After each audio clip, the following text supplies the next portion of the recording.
This is the Marketing for Learning podcast, the only podcast in the world committed to enabling and empowering the capabilities of L&D through marketing. It's quite possibly the best podcast you'll ever listen to today.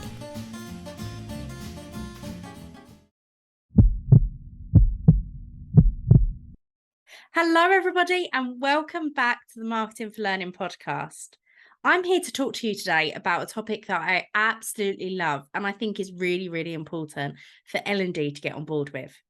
We've spoken a lot about branding in the past. There's a whole podcast dedicated to it. And by now, you should realize that having a learning brand is super important to getting this marketing for learning thing right. But today, I want to talk to you about a really specific part of branding, and that's your brand promise.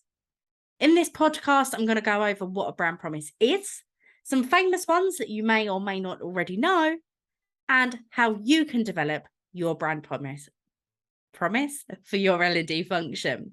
So let's get started. So first things first, what is a brand promise? A brand promise is a pledge you're making to your target audience. So to your consumers, your customers, your clients, for you guys, your learners, for want of a better word. What are you promising them that you are going to deliver to them? You are setting an expectation on yourself with your brand promise. What kind of experience can your people expect to be experiencing when they're interacting with you? What can they expect from you? What standard are you going to hold yourself to? That is what your brand promise is. Essentially, for L&D, a brand promise defines who you are as a learning function. You're not the learning and development team. You're a team that wants to fulfill X brand promise. Brand promises aren't necessarily something that you'll ever see in marketing. Sometimes you do. Some brands do externally put their brand promise out there in their ads and such like. But oftentimes a brand promise is something that's quite internal. You might find it on websites when you dig through. But really, it's something to keep marketing teams and organizations as a whole on track and true to what the organization values. So let's look at a few famous brands and their brand promise. You'll notice in these that you've probably never heard these words before, unless you've looked into brand promises before. But they make sense when you piece them together with the brand in question. So the first one is Starbucks. Starbucks' brand promise is to inspire and nurture the human spirit, one person, one cup, one neighborhood at a time.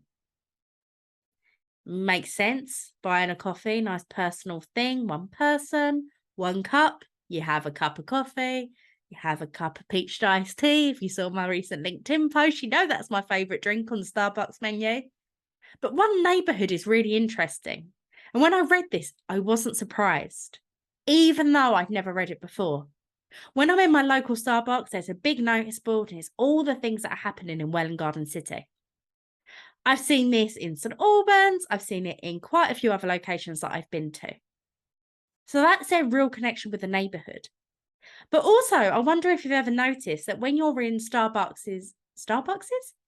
when you're in Starbucks in a big city, you might see some merchandise related to that city. So I've seen it a lot in London, and I never really thought much of it. I grew up in London, so I've been going into Starbucks since I was about 11. I've never really paid attention to it. But then when I went on holiday to Canada and I was in a Starbucks in Toronto, I saw mugs that had Toronto on them. I was like, oh, that's really interesting. And Canadians are the friendliest people in the world. So when I was having a chit chat with the barista in there, she was saying, oh, yeah, they're all over the place and it's related to the town or city that you're in. And then I started noticing it here. So again, Starbucks are making a real affinity with the neighborhoods that they are operating in.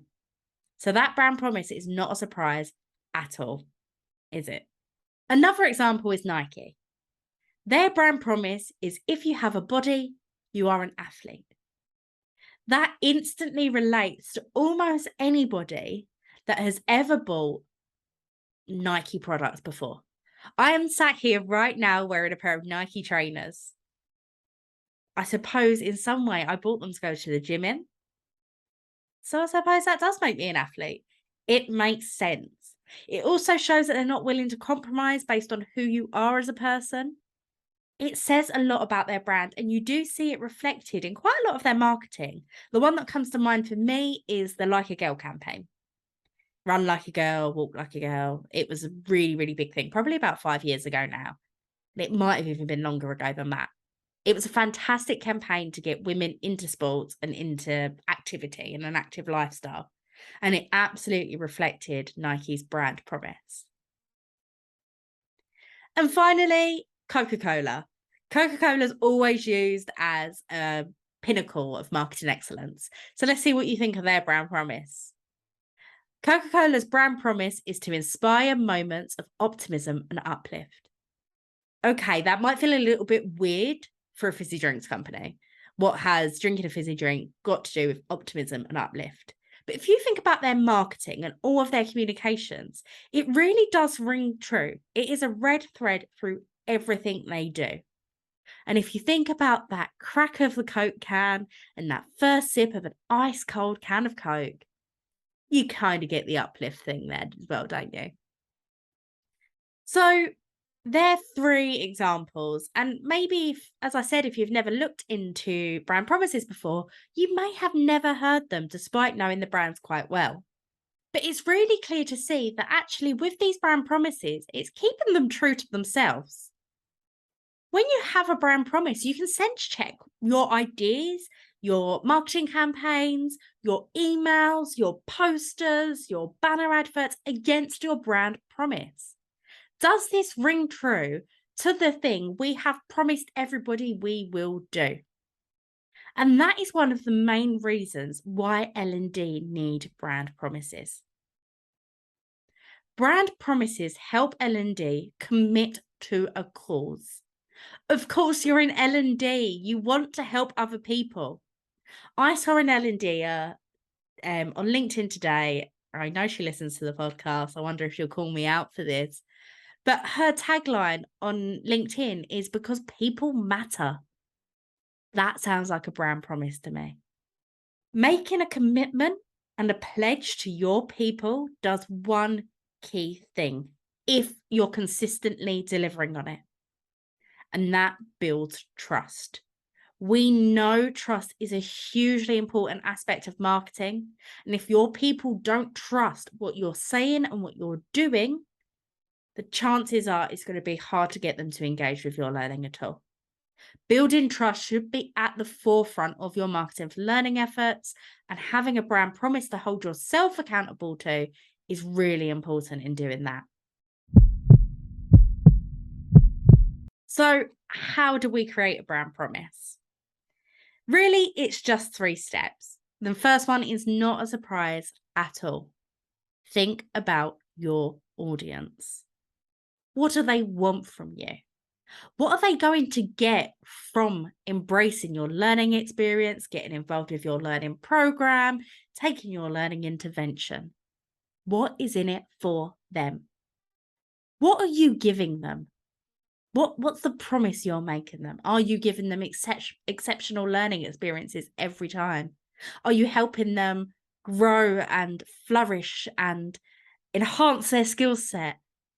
Are you helping them achieve their professional goals, the dreams they always dreamt of? What are you promising to them? What are they going to get out of working with you? Then the second step is to consider your touch points. If you've embraced digital learning, chances are you've got an LMS, LXP, something similar. You have a learning platform. What's the experience of that like?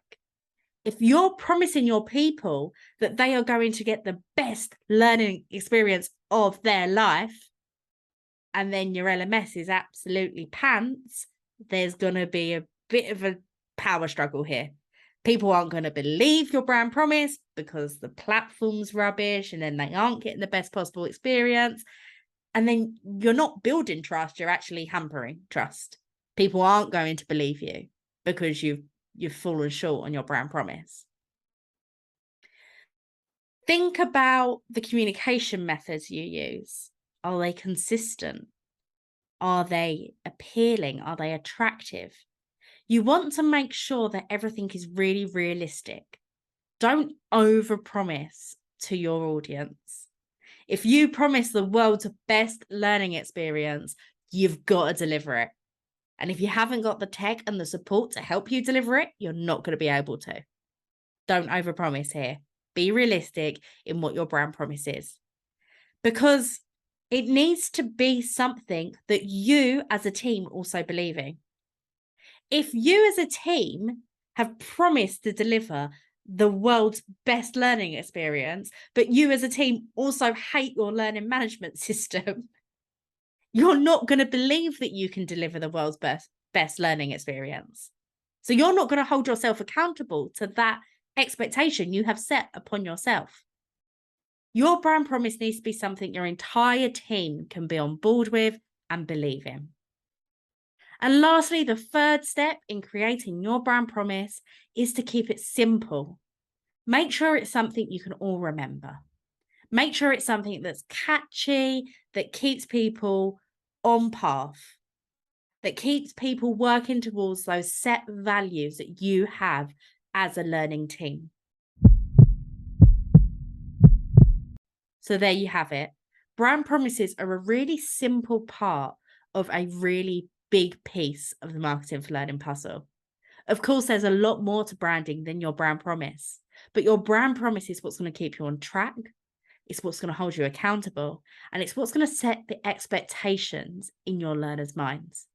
If you have any questions about creating your own brand promise and you think you might need a little bit of help, or if you've created a brand promise and you're like, is this any good? Feel free to drop me a message. I honestly love talking to you guys about the ways you're implementing things you've learned off this podcast. It honestly brings me so much joy. So if you do want to talk to me, drop me a LinkedIn message. You know where to find me. And if not, enjoy creating your brand promise, and I'll see you on the next podcast.